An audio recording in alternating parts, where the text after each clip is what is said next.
Hidup bisa dilihat sebagai sebuah permainan besar dan dibagi menjadi dua, finite dan infinite game. Finite player fokus pada hasil dalam sebuah permainan, menang atau kalah. Sedangkan infinite player fokus agar permainan terus berjalan dan terbuka atas berbagai kemungkinan. Halo semuanya, nama saya Michael, selamat datang di channel saya, Sikutu Buku. Kali ini saya akan bahas buku Finite dan Infinite Games karya James Carse. Buku ini membahas sudut pandang baru dalam melihat hidup. Setidaknya ada dua jenis permainan dalam hidup. Permainan yang satu dikenal sebagai finite game dan yang lain dikenal sebagai infinite game. Finite game adalah permainan yang tujuan utamanya untuk menang, sedangkan infinite game tujuan utamanya adalah untuk terus bermain. Dua jenis permainan ini kita mainkan dalam kehidupan sehari-hari, entah dalam hal pekerjaan, hubungan sosial, romansa, bahkan politik. Jika kita melihat hidup dari sudut pandang permainan, maka kita akan lebih memahami bagaimana cara kerjanya, dan yang paling penting, menjadi pemain yang lebih baik dalam sebuah permainan besar yang kita sebut sebagai kehidupan. Sederhananya begini, title seperti guru, pegawai, marketing, CEO, pemilik bisnis, dan sebagainya adalah permainan yang kita mainkan di masa lalu dan mungkin masih terus kita mainkan. Ketika peran ini sudah melekat di dalam diri seseorang, sangat sulit untuk melepasnya. Ketika kamu bisa membedakan mana finite game dan infinite game, maka perspektifmu dalam hidup juga ikut berubah. Sebelum kita mulai, buat kalian yang mau support channel ini agar terus berkarya, caranya gampang banget, kalian cukup klik subscribe dan nyalakan loncengnya. Dukungan kalian membantu banget supaya kita bisa rutin posting dan bersama-sama belajar di channel ini. Saya merangkumnya menjadi 3 hal penting dari buku ini. Pertama, finite game dan infinite game. Jika kita bicara soal permainan, mungkin kita langsung terpikir permainan petak umpet, truth order, atau permainan anak-anak yang sejenis. Tapi jika kamu melihat kembali hidupmu, kita orang dewasa juga punya permainan loh. Dalam hidup orang dewasa, setidaknya ada 2 jenis permainan, finite dan infinite games. Finite game adalah permainan yang dijalankan dengan tujuan untuk menang. Sedangkan infinite game punya tujuan agar kita bisa terus bermain. Dalam finite game, kita tidak bisa main sendirian. Ada lawan yang diajak bermain, dan biasanya ada rekan satu tim. Hanya satu orang atau satu tim yang bisa menang dalam finite game. Yang kalah akan berada di bawah. Misalnya, tidak semua orang bisa jadi manajer, tidak semua orang bisa menjadi CEO, dan sebagainya. Dalam finite game, aturan mainnya jelas, hingga ada satu orang yang jadi pemenang. Tapi dalam infinite game, aturannya terus berubah seiring jalannya permainan. Coba bayangkan sebuah komposisi musik. Tidak ada komposisi musik terbaik, karena akan selalu ada pengarang musik yang membuat musik yang indah. Para pengarang musik tidak membuat musik untuk jadi menang atau jadi yang terbaik. Tapi karena komposisi musik yang ditulisnya adalah undangan agar orang lain mengikuti permainan ini. Ada banyak perbedaan antara finite game dan infinite game. Kamu bisa memilih mana permainan yang ingin kamu mainkan. Ingat, memilih untuk bermain di setiap permainan itu sifatnya sukarela. Tapi finite player kadang merasa kalau dirinya terpaksa harus main. Padahal sebenarnya, tidak ada siapapun yang bisa memaksa kamu untuk bermain jika kamu tidak mau.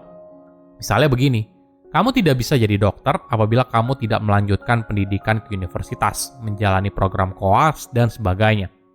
Tentu saja, hal ini harus dilalui apabila kamu ingin jadi dokter. Tapi perlu diingat, tidak ada yang bisa memaksa kamu untuk jadi dokter, apalagi kalau kamu tidak mau. Namun sayangnya, kita merasa terperangkap dan tidak punya pilihan. Kita terlalu terperangkap dalam permainan tersebut sampai akhirnya kita tidak sadar kalau kita punya pilihan untuk keluar. Kedua, pola pikir pemain finite dan infinite game. Ketika memainkan sebuah permainan, kita butuh orang lain untuk ikut bermain, entah itu rekan satu tim atau lawan. Tapi ada perbedaan bagaimana pemain di finite dan infinite games melihat permainan itu hubungannya dengan orang lain.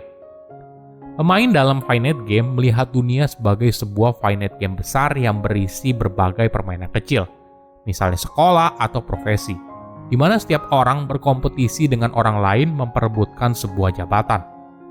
Jabatan ini merupakan pengakuan atas pencapaian seorang yang berhasil memenangkan permainan di finite game sebelumnya. Misalnya, gelar sarjana. Gelar ini didapat karena seorang telah berhasil menjalani pendidikan sesuai yang disyaratkan. Sedangkan pemain dalam Infinite Game melihat dunia dengan cara yang berbeda. Fokus pada gelar, jabatan, materi yang dimiliki artinya fokus pada kemenangan masa lalu. Bagi pemain dalam Infinite Game, semua hal itu tidak relevan karena perhatian mereka ada pada masa depan dan kemungkinan yang menyertainya. Jadi, pemain dalam Infinite Game lebih fokus pada sebuah visi yang bisa mempengaruhi dan mengunggah orang lain untuk menjalani visi tersebut, daripada fokus memberikan solusi pada satu masalah.